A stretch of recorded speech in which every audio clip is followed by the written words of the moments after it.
Monsieur Brunier, bonjour. Bonjour. Vous êtes le directeur général de l'École hôtelière de Genève. Merci d'avoir répondu favorablement à notre demande pour cette interview. Présentez-nous un peu l'école hôtelière en quelques mots. En quelques mots, l'école hôtelière c'est une école qui est centenaire, qui est idéalement située au milieu des organisations internationales et qui a pour vocation de former des futurs restaurateurs et hôteliers.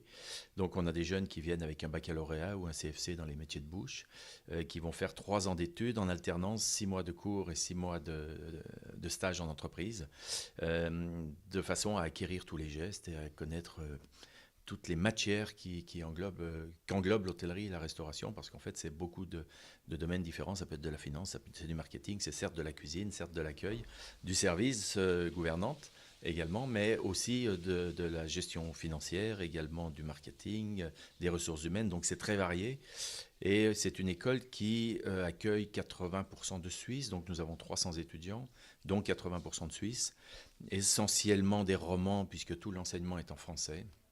Et puis 20% d'internationaux qui font l'effort d'apprendre le français en amont pour venir chez nous.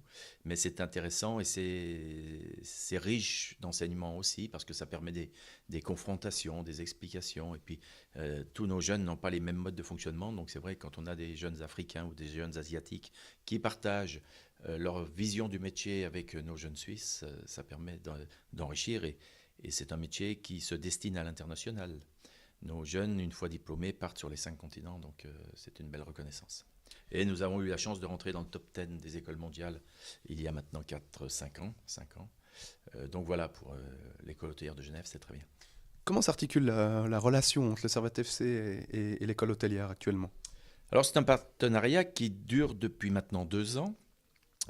Ça nous permet, et ça permet surtout à nos étudiants de venir à chaque fois qu'il y a des matchs pour s'occuper de l'accueil VIP, du bar VIP et de toute la zone VIP. Donc c'est intéressant pour eux parce qu'ils font leur métier, mais dans une ambiance aussi sportive, et ça leur permet de côtoyer des personnalités genevoises, des personnalités du monde sportif également, ou politique ou économique.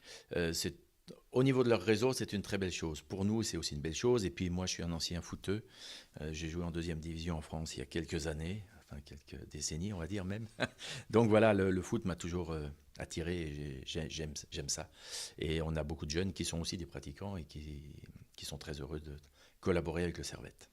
Dans quelques instants, donc dans 1 heure et demie, Servette accueille le FC Chafouz. Est-ce que vous avez un pronostic pour cette rencontre? Écoutez, compte tenu des placements et du classement réciproque de chaque équipe, hormis peut-être l'aspect psychologique et le choc psychologique des nouveaux entraîneurs sur Chafouz, je pense quand même qu'on a une belle carte à jouer. Et puis, je pense qu'un 3-0 n'est pas déraisonnable. Merci beaucoup.